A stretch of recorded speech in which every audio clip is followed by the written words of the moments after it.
happy belated birthday. Thank you. You are too late.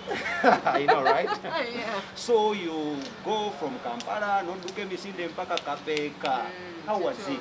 It was a very exciting experience. It was very feeling yeah, it was very scary, but never in the middle.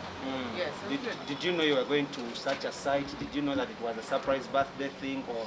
I had no idea where we were going. You know, when my fiance woke me up, Nanga, I'm not having a surprise for you, I had no idea. He mentioned? And also, yes, he told me he has a surprise for me. Okay. So also because Tari Muntu, he's not a very outdoor person, I kind of thought it's going to be an indoor thing. So, yes, just even a few people, so I imagined that. So it's really surprising to we went out and did such a dangerous thing. And I enjoyed it. I thought wali wetegekera ku host ngomanyi muneno muwuma kasabagira ng'ozireeta ezembye emmundu. I did that. No, it was fun. But yeah, Omami Amanya, I've never shot a bullet, and he knew I had kind of interest in Nigeria. So that's a little surprising in nature. Feeling you quite a moon, so it's some Koko and Uganda, but fans are feeling you quite a moon, very etia. I remember Gambian, when I got a moon and taking a right to Sky of excitement now to yeah. Because when you get it, you feel the power, like, and that power is dangerous.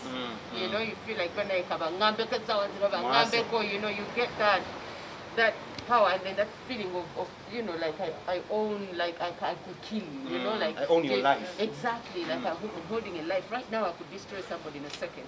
Makes you think about all your enemies, lovely. Move for a second. Just to break again. I thought yeah, one was okubalaga ku stage n'ogamba kati stars n'engeri enkutte emmundu kiwedde. No, it felt really powerful in a very dangerous way, but also in a really good way. But I enjoyed it. Wakubayo shot of target name? Nedda. Chaga. Kati tugamba wuma president gwe tulina avudde mu kuyimba kati munnamagye mumanye gatuli magye munnamagye. No, just put that on my resume, you know. If I ever had to, I won't fear. Now that we have a lot of insecurity in the country, yes, so you know, with all the insecurity going on and the killings going on, it's like, that might come in handy, you know. Yes. You're pregnant. Yes, I am. How is the feeling?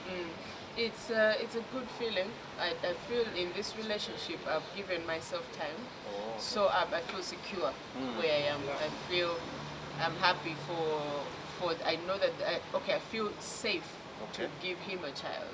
You understand? I feel like you're not rushed. I'm not rushed.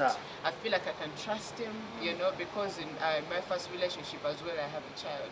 So it is very hard as a parent, or put the more for that, because I don't want to have another child the without experience. all that experience. So being healing from the last relationships, I've gotten through that to the point that I trust what is happening to me is the right thing, and I'm making the right decision. And even getting to a point that even if it's not the right decision, I still know he's going to be a good father. You know, like that point of security, Wendy. So it's a good place. No? This is my second child.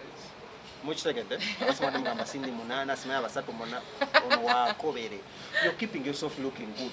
You've taken space in area. Was this planned over? No, it wasn't planned.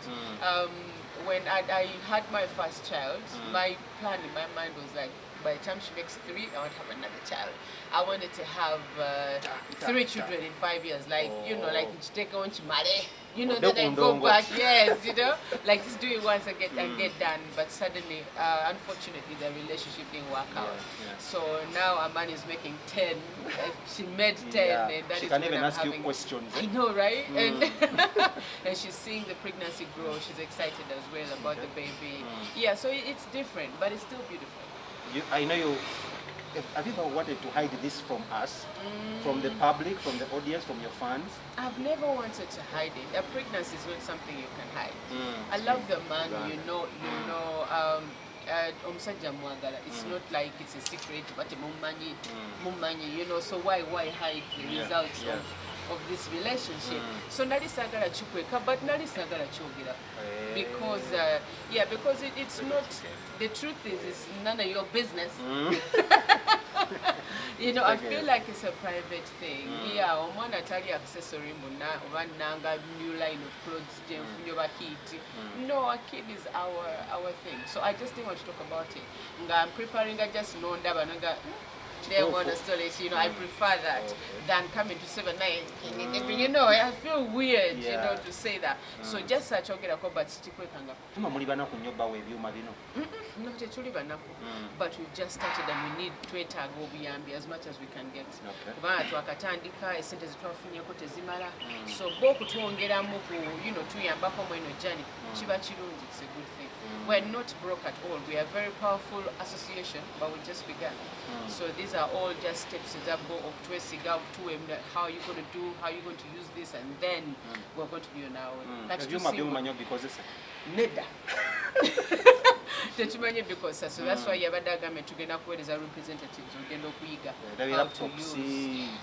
Okitegera bangi nnyo tetwasoma. Yes, and then abasinga bwe twasoma tetwatuuka mu kusoma IT. Okitegera, a lot of us studied other things. So we are going to tugenda kwetaaga okukola ki okubiyiga, but we are willing to learn. Obukadde nkaaga bwaleeta a lot of chaos bwetwalaba checkers nga zifulumye. Obukadde nkaaga bwa UMA bwa SACCO bwaki? Obukadde nkaaga bwa UMA. SACCO yaweebwa $1,000,000. Yes, so obukadde nkaaga bwa UMA kutandika is for basically it's bwengaba tuno structure tebakitegeera, but structure is about creating addresses. Okitegeera kino kekana kafo balina database abeggulu balina abawa balina, so that is the 60 million. Ate ekituufu kiri nti tezimala, but tulifuba okukolako kitusobola kwezo ere tusobola tulaba tuzigala tezimala kati tuzitulirire. No, we're still working with it nga bwe ziri. Okay. Yeah. Olutalo lw'eggulu lwaggwa bulungi because at the end of the day UMA yawangula. Bobeere batunoota wangula. Mukama mulungi. Era gwe kiddemu ekyo. So I think God was with us. I mean, we're arguing. That's the truth. And it's not like UMA yoka yawangula. I feel like buli omu yawangula because ne superstars basigaranga bo, buli omu yasigaranga ye, but everybody has to plug in under one voice because the government just wants one voice. But wamanyi bakivaawo fetwagala ki the voice remove. We can't listen to everyone. Yes, to everyone's different voice. Yes, so that voice became UMA's. So when we left Gulu tubadde UMA nefuuka UMA's. So now a collection of other different associations. Yes, but also it's dynamic. Tusobola kuregisteringa omuntu ojjanga omuntu oba ng'oyagala ojjanga association kati sinzira gwe nga artist gwasalawo nti kati mpitira mu superstars, mpitira mu talented, mpitira mu gonju oba nzijjanga nze. Hey, akasente awo nkalaba tugenda kujja turegister kiriya nnyo mukyala lwasobola okukkiriza muyimire ku stage by stage tujukirira Bebe Cool ne Bob Wine n'agamba abalala agatta kasaaga na 10 amawulire gakusangawo era bawulira otya? No, nawulira bulungi. Nawulira bulungi especially because nze musaamu nnyo ekitiibwa. Yes, Ali also a really good performer. Muwakize mulabye ku stage ku videos like ali presenting bulungi nnyo. So omuntu wakyo wavaayo n'akusiima emirimu gyo. You feel good. Okitegera. So nze nawulira bulungi. Also, it's good that also you're shining a light nti n'abayimbi abasinga Kibulamu. Okitegera kibulamu. Yes, that yali ayogera kyali kituufu. Does this prove the point muno odabala dani nge wakyogera? Definitely, okimanyi. I mean, I don't sisobola kirumana mukuba kituufu yakiprovinze ntino most of the artists are dummies. They're not real artists, so amutekawo and they speak for their work. Kati nagamba nti gwe stage by stage. The people I absolutely respect. First of all, take it back to her. Respecting Okitegera bwagamba otyamu okitegera mbanja kukola mu rehearsal okitegera kade mukali okitegera nina okuba steady because mulabye ngali live siri kyogera just mbukumuwaana aneda because aze ku show yange nange nezija ku yeso ne mulaba.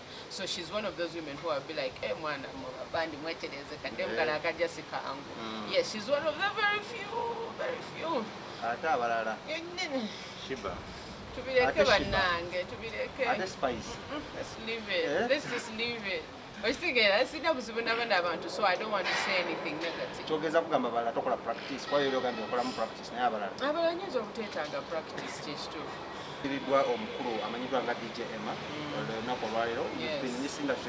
I will say what I'm going to miss most about DJ Emma is that omuntu ayagala music nga music okitegeera nga teyakiyingiramu funa quick money kubanga ekyo kintu bapresenta bangi abeera ayagala mwana nze mpaayo kompaayo kunyiga play wali eri but he also had a heart nti nasobola artist nagamba mwana kagaye kano kalina talent nze ngenda kakuba okitegeera despite what people are saying me I'm going to play CD because she's talented not because yaze wano nanyigayo kasente so I'm going to miss ogwo omutima omulungi kuba kati batono nnyo okuba nti nagenda zanya music lwa mutima ne woba ne talent atya kati baagala ki ajja so ngenda mu misingo olwekyo ebigambo musa omwoyo gwe mukama.